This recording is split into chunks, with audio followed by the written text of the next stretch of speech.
नमस्कार बच्चों, बीसीए वाले के ट्यूटोरियल में आपका स्वागत है, अभिनंदन है। और आज हम लोग क्या पढ़ने वाले हैं? भौतिक स्वरूप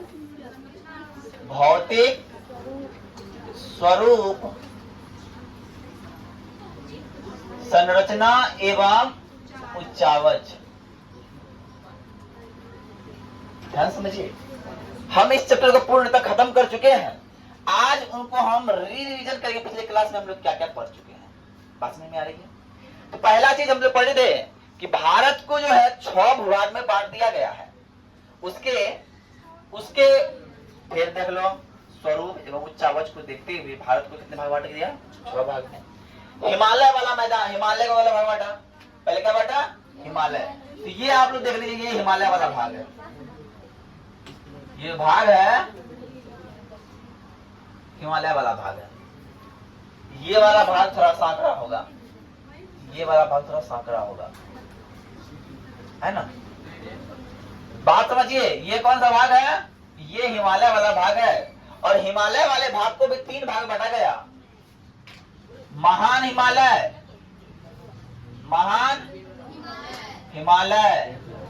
लघु हिमालय, लघु ने बोले मध्य हिमालय, क्या बोले? हिमालय। और तीसरा था शिवालिक। बात समझ में आई? बोले ऐसे ना।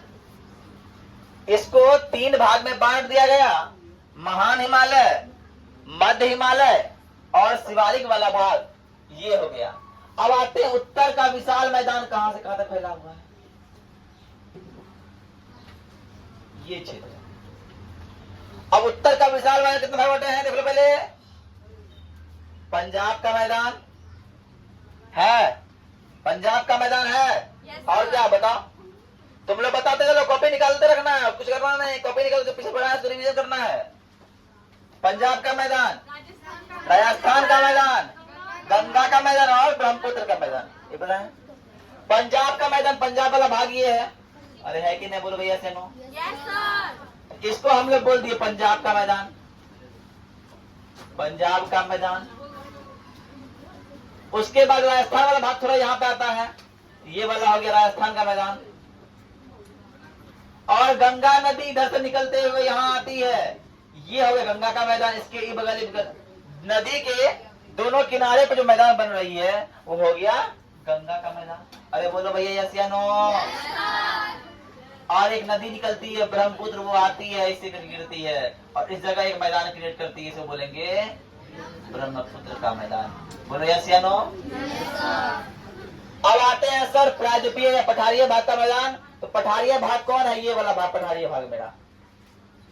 और ये लगभग त्रिभुजाकार है। कैसा है? तीनों ओर से, एक ओर, 2 ओर, 3 ओर से त्रिभुज से पानी से गिरा हुआ है। पठारीय वाला भाग जो है तीनों ओर से गिरा हुआ है। और पठारीय भाग को हम लोग बांटे थे, देखो कितना भाग बांटे हैं। पठारीय भाग को कितने भाग बांटे हैं? जल्दी देखो, नहीं देख रहा है। पठारीय भाग को हम लोग कितने कौन सा भाग में? कौन सा था? क्या? हाँ, भाबर, तराई और खादर और बांगर। और उससे पहले भी बांटे थे, उससे पहले और बांटे हैं। देखो 4 भाग उसको बांटे हैं, और है ना? क्या बांटे हैं? उससे पहले, उस क्लास से पहले बांटे हैं 4 क्लास भाग में, भाबर से पहले। जल्दी देखो, यही पठार वाला बात को। हाँ, तुम लोग क्लास नहीं कर रहे, रेगुलर समझ में आ रहा है, और कर रही तो उतार नहीं रही अच्छा से।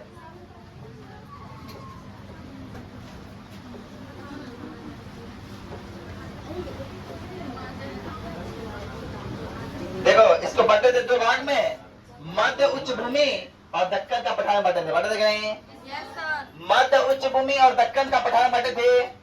अरे बोलो यस या नो?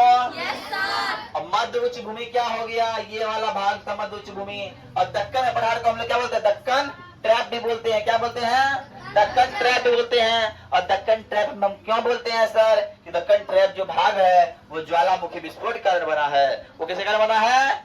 ज्वालामुखी विस्फोट के कारण बना है। और ज्वालामुखी विस्फोट के कारण बनने से यहाँ की मिट्टी कैसी होती है? काली मिट्टी होती है। बोलो जैसे अनु पढ़ाए थे कि नहीं? तो मतलब ये कि सर इस भाग को दो भाग बांट दिया। क्या भाग में? मध्य उच्च भूमि, मध्य उच्च भूमि और दक्कन का पठार। बोलो यस या नो? अब आ गया तो समझ में आ गया। अब हम लोग आते हैं तटीय प्रदेश की ओर। एक होता है पूर्व तटीय, एक होता है पश्चिम तटीय। ध्यान समझना, पश्चिम तटीय उत्तर बिंदु को क्या नाम था? कल्ले पर आए हैं। पश्चिम तटीय उत्तर बिंदु कोकण था। कोकण और दक्षिण बिंदु को मालाबार। और ये यहाँ पे कौन चीज कहां से फैला हुआ है? यहाँ पे खंबात की खाड़ी से कन्याकुमारी तक फैला हुआ है। बोलो यस या नो? फैला हुआ है कि नहीं? हम कल बताएं कि भारत का जो है पश्चिमी तटीय मैदान खंबात की खाड़ी से लेकर कहां तक? कन्याकुमारी तक फैला हुआ है। और इसका उत्तरी भाग को हम लोग बोलते हैं कोकण, कोकण तट। और दक्षिणी बोलते हैं मालाबार तट, मालाबार तट। बोलते हैं कि नहीं? बोलो यस या नो? अरे कोई दिक्कत? अब आते हैं हम लोग पूर्वी भाग पे। पूर्वी भाग कहां से कहां फैला हुआ है? क्या बताएगा? मुहाने से लेके कन्याकुमारी तक। और इसका उत्तरी भाग क्या बोलते हैं? बोलो उत्तरी भाग क्या बोलते हैं? लिखाए हैं, क्या बोलते हैं? गोलकुंडा। और दक्षिणी भाग को? हाँ, उत्तरी बोलते हैं गोलकोंडा और दक्षिणी को कोरोमंडल। गोलकोंडा और कोरोमंडल बोलते हैं। क्या बोलते हैं? गोलकोंडा और कोरोमंडल बोलते हैं। कहाँ पे? पूर्वी पठार को। और जानते हैं सर ये जो है ना, जो समुद्र में गिरती यहाँ की नदियां, वो भी मैदान बनाती यही मैदान में। और खेती होता, नारियल का बहुत खेती होता। बात क्लियर? अरे बोलो इसके नो? अब उसके बाद हम लोग कहते भारतीय मरुस्थल की बात कर रहे थे। किसकी बात कर रहे थे?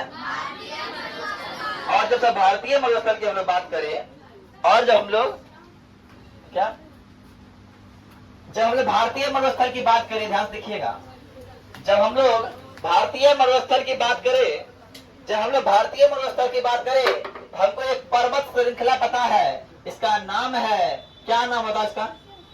कोई बता इसका नाम क्या है? अरावली पर्वत श्रृंखला नाम है। इसका नाम क्या है? अरावली पर्वत श्रृंखला। और जानते हैं सर अरावली पर्वत श्रृंखला की पश्चिम में हमारा क्या है? मरुस्थल है।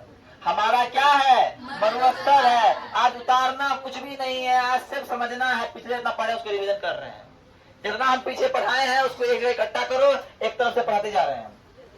हम एक तरफ से पढ़ते जा रहे हैं, कॉपी खाली देखो बस समझो हम क्या पढ़ रहे हैं। बात कर रहे हैं मरुस्थल भूमि की बात कर रहे हैं। और अरावली के पश्चिम में जो है मरुस्थल है। और जानते हैं सर वहां बारिश बहुत कम होती है। और बारिश बहुत कम क्यों होती है? अगर आपको पता है, जब मानसून उड़ती है ना, तो मानसून जब इसे टकराती है तो अरावली टकरा के लौट जाती है और ये उत्तर भारत में चली जाती है, जबकि पश्चिम भारत में जाने का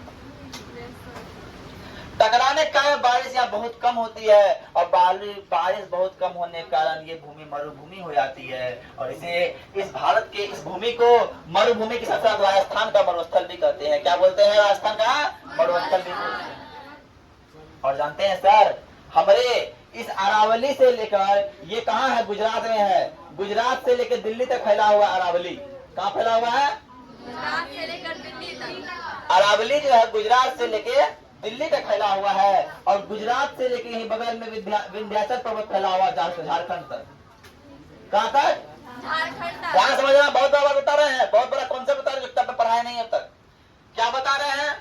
दिल्ली से लेके गुजरात तक हमारा एक पर्वत श्रृंखला है जिसका नाम है अरावली पर्वत श्रृंखला। इसका नाम है अरावली पर्वत श्रृंखला।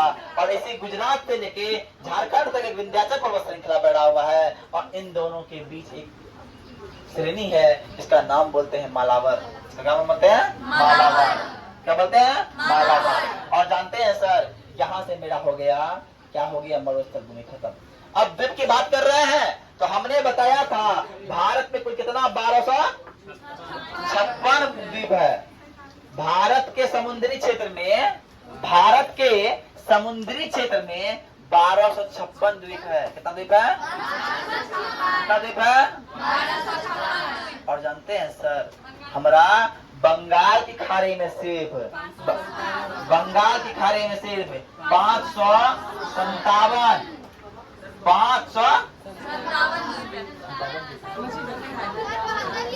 सॉरी 72 572 द्वीप है। और 572 द्वीप में से सर सबसे बड़ी द्वीप का नाम है सर अंडमान निकोबार द्वीप समूह। अंडमान, और जानते हैं सर अंडमान निकोबार द्वीप समूह जो 6 डिग्री 4 मिनट पर है, जो 6 डिग्री 4 मिनट पर है, सबसे दक्षिणतम बिंदु है इसका इंदिरा पॉइंट। याद करो इंदिरा पॉइंट, याद करो। चक्र में पढ़ाए थे कि नहीं पढ़ाए थे?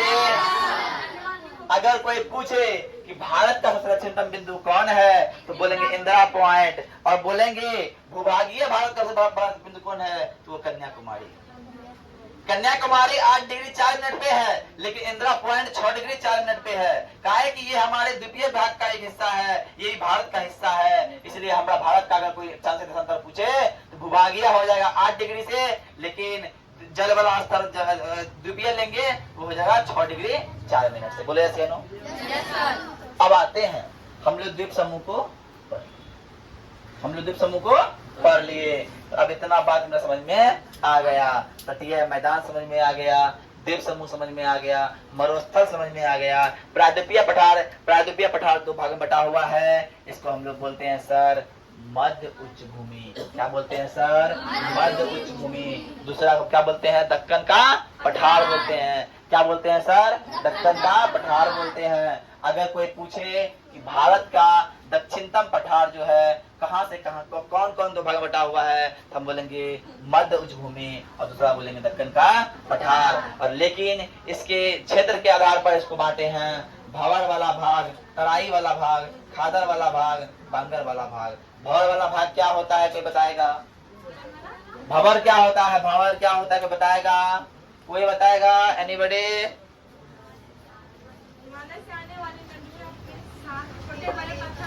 हाँ, अब क्या होता है, नदियां अपने साथ छोटे बड़े पत्थर लेके आती है। वो पत्थर क्या करता है, कंकर क्या करता है, एक जगह जमा हो जाता है। उस क्षेत्र को हम लोग क्या बोलते हैं? भंवर क्षेत्र बोलते हैं। तराई क्या होता है? तराई होता है शिवालिक के जस्ट नीचे वाला भाग, है ना? शिवालिक के जस्ट नीचे वाला भाग को हम लोग तराई वाला भाग बोलते हैं। और खादर क्या होता है, बांगर क्या होता है बताया कोई? खादर जहाँ पे बाढ़, खादर बाढ़ नहीं आता है कि बांगर बाढ़ नहीं आता? बताओ, उल्टा सीधा बोल रहा है, बोल लो। बाढ़ किसमें नहीं आता? खादर में आता, बांगर में आता है? बांगर में बांध नहीं आता, और खादर वाला भाग में बाढ़ आता है प्रत्येक साल। और जानते हैं सबसे उपजाऊ मिट्टी वाला भाग कोई है वो खादर भाग, खादर भाग। बोले ऐसी नो? कोई दिक्कत? तो अब तुम लोग से मेरा एक उम्मीद है, तुम लोग से अब मेरा एक उम्मीद है, ठीक है? देखो पूरा हम रिवीजन करवा दिए हैं, अब लोग करना क्या है, इसमें करना क्या है सुनना।